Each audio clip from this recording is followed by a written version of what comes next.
Hi hello welcome back to our channel ఆంధ్రాలో అమ్మ కుట్టి. అందరూ ఎలా ఉన్నారండి? నేనైతే సూపర్గా ఉన్నా. మీరందరూ కూడా చాలా బాగున్నారు అనుకుంటున్నా. ఇది డే 2 వ్లాగ్ అండి. హైదరాబాద్లో డే 1 వ్లాగ్ చూడని వాళ్ళకి కింద డిస్క్రిప్షన్లో అండ్ ఐకాన్లో ప్రొవైడ్ చేస్తాను డే 1 వ్లాగ్ అనేది చూడండి. డే 2 వచ్చేసేపాటికి మేము ఎర్లీ మార్నింగ్ స్టార్ట్ అయ్యామండి. ఎక్కడికి వెళ్తున్నామంటే మేము చిలుకూరి బాలాజీ టెంపుల్కి వెళ్తున్నాం. నాకైతే ఫస్ట్ టైం నేను ఆ టెంపుల్కి వెళ్ళడం. సో చిన్న చిన్న క్లిప్స్ అన్నవి తీసుకుంటా వెళ్ళాను నేను.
నేనైతే చాలా ఎక్స్పెక్టేషన్తో వెళ్ళానండి చిలుకూరి బాలాజీ టెంపుల్కి. అక్కడికి వెళ్ళేపాటికి ఆ టెంపుల్లో కోవిడ్ వల్ల ప్రదక్షిణాలు అవన్నీ ఆపేశారు.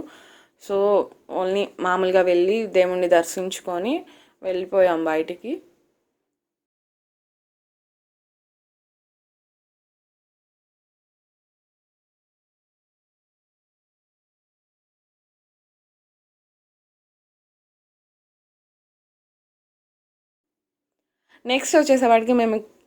నెక్స్ట్ మేము ఒక రోజ్ గార్డెన్కి వెళ్ళాం.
డే 2 వ్లాగ్ అయితే ఇంతే అండి. మేము ఎక్కువ ఎక్కడికి ట్రావెల్ చేయలేదు. ఉన్న టైం అంతా నాకు ఆల్మోస్ట్ ట్రావెలింగ్లోనే సరిపోయింది. టెంపుల్కి అలానే గార్డెన్కి వెళ్ళి రావడం. ఈ చిన్న వీడియో మీకు నచ్చిందని అనుకుంటున్నానండి. ఈ వీడియో కనుక మీకు నచ్చినట్టయితే లైక్ చేయండి, కామెంట్ చేయండి, మీ ఫ్రెండ్స్కి షేర్ చేయండి. అండ్ అలానే ప్లీజ్ నా ఛానల్ సబ్స్క్రైబ్ చేసుకోవడం మాత్రం మర్చిపోవద్దు లాస్ట్లో. Okay, bye bye, see you again.